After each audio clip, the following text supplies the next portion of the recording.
A paz do Senhor. Aqui é o professor Marco Faleiro na disciplina Panorama da Bíblia.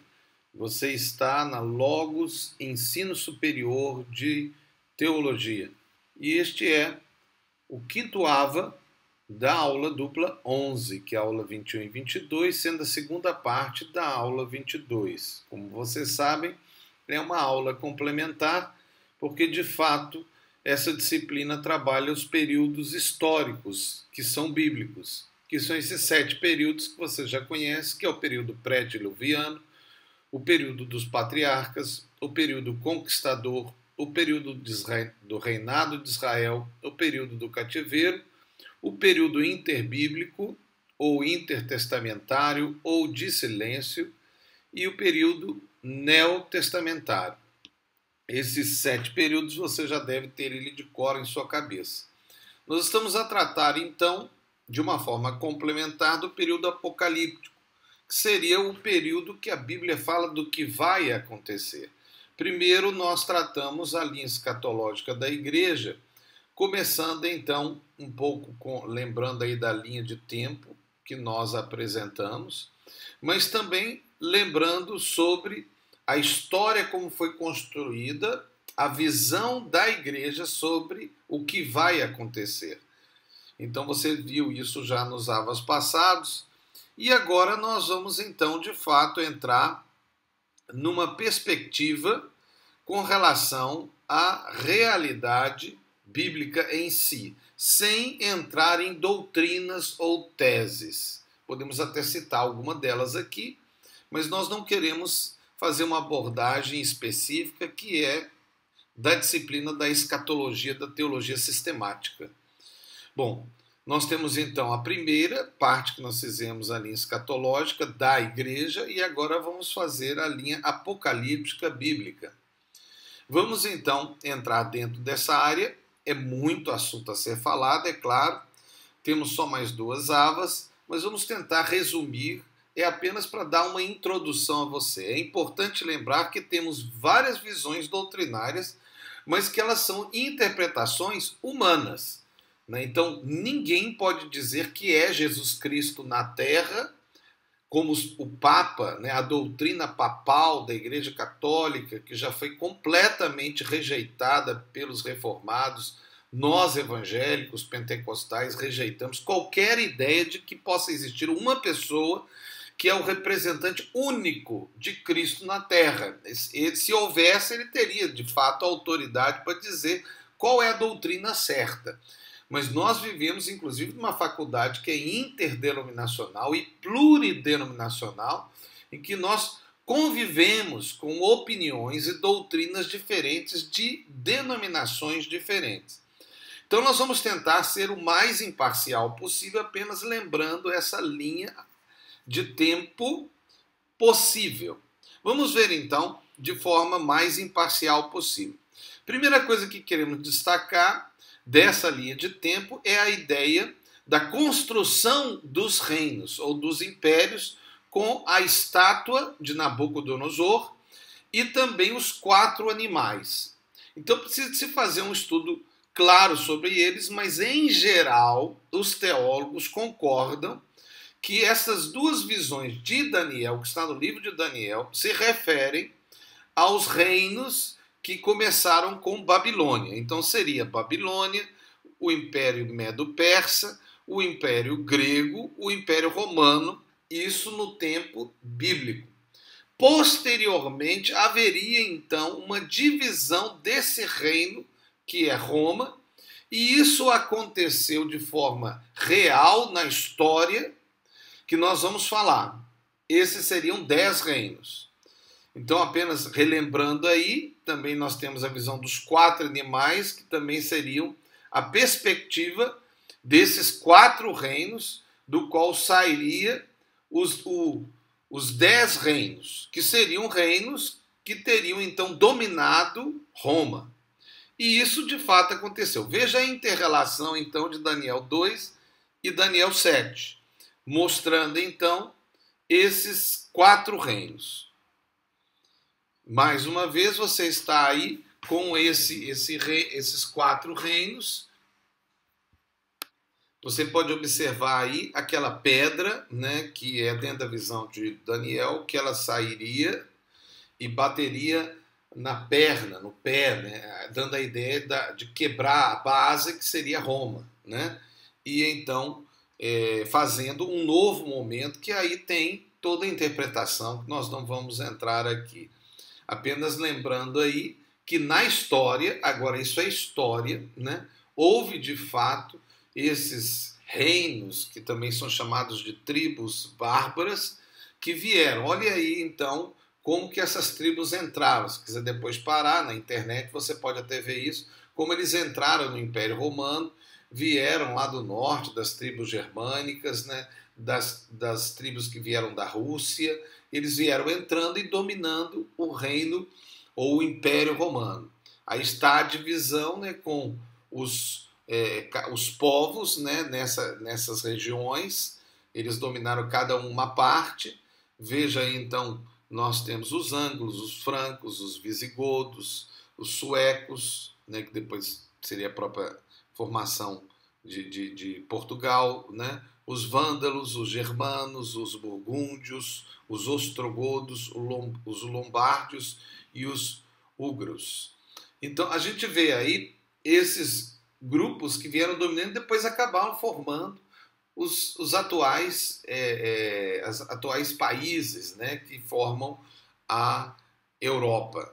Mas foram 10 povos, tribos bárbaras, chamadas pelos romanos de tribos bárbaras, que dominaram Roma e fizeram então um novo tipo de império, mas que seriam baseados em 10. Né? Então, essa é uma primeira proposta que de fato aconteceu, né? E a partir desses 10 é que viria o reino de Deus. Né? Então aqui existe o início da construção do que iria acontecer. Uma outra proposta da visão futura está na visão especificamente tribulacionista, que é a ideia da última semana das 70 semanas também de Daniel.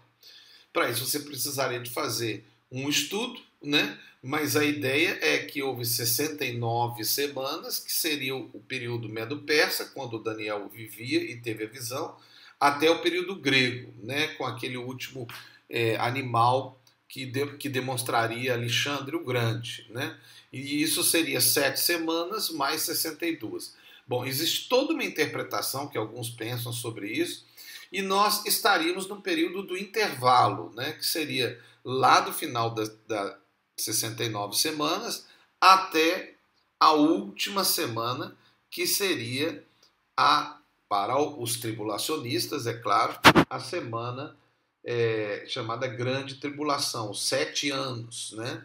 Porque, bom, existe todo um estudo, uma proposta disso, essa aqui é apenas uma visão. A outra proposta, que o final das 69 semanas está no Messias, que é Jesus, né? E depois o intervalo, que seria o tempo da igreja, né? Até a Grande Tribulação. Aqui envolve uma série de propostas, né, de doutrina, nós não vamos entrar nisso, é apenas algo que eu estou a colocar para você construir a sua linha de tempo. Então, voltando aí, você está vendo aí aquela visão inicial lá de Zacarias, com uma visão apocalíptica de Zacarias, nós temos Jeremias, nós temos Daniel, né? E depois nós temos outras realidades que foram os impérios, né? Grego, Medo-Persa, o babilônico, o Medo-Persa, o grego, o romano, e depois a queda de Roma em 476 depois de Cristo, com as 10 tribos, né? Bom, essa é uma visão. Depois seria a ideia da última semana, teria um intervalo, né, para Jesus, ou algum seria do tempo grego, as 69 semanas. Há uma discussão, não é o nosso caso aqui. A revelação do Apocalipse está de acordo com Daniel e os profetas. Nós voltamos então aí à ideia da visão da ilha de Patmos, que é o Apocalipse, e nós agora vamos ver a visão específica de João, né, que ele coloca essa realidade e ele começa falando de uma realidade natural àqueles cristãos daquela época, que foram as 7 cidades, né, que foram, na verdade, as 7 cartas. Né? Então a primeira questão é a gente ver que na visão da linha de tempo nós temos que ver que o objetivo é de Jesus a Jesus, né? Agora, o que acontece no meio é que é a grande dúvida, mas que vai haver uma segunda vinda, vai haver uma segunda vinda. E aí nós vamos colocar várias coisas que estão aí nessa proposta. Veja, nós temos aí, dentro do livro de Apocalipse, as 7 igrejas, os 7 selos, dentro dos 7 selos tem os 4 cavaleiros do Apocalipse, tem as 7 trombetas e as 7 taças. Cada um vê de um jeito essa proposta. Ela pode ser algo que está acontecendo ao mesmo tempo, pode estar acontecendo de forma sequencial, mas isso aí já entra dentro da doutrina, né? Dentro desse período também se fala das bestas, que seria provavelmente o anticristo e o falso profeta, para a maioria dos pentecostais, né?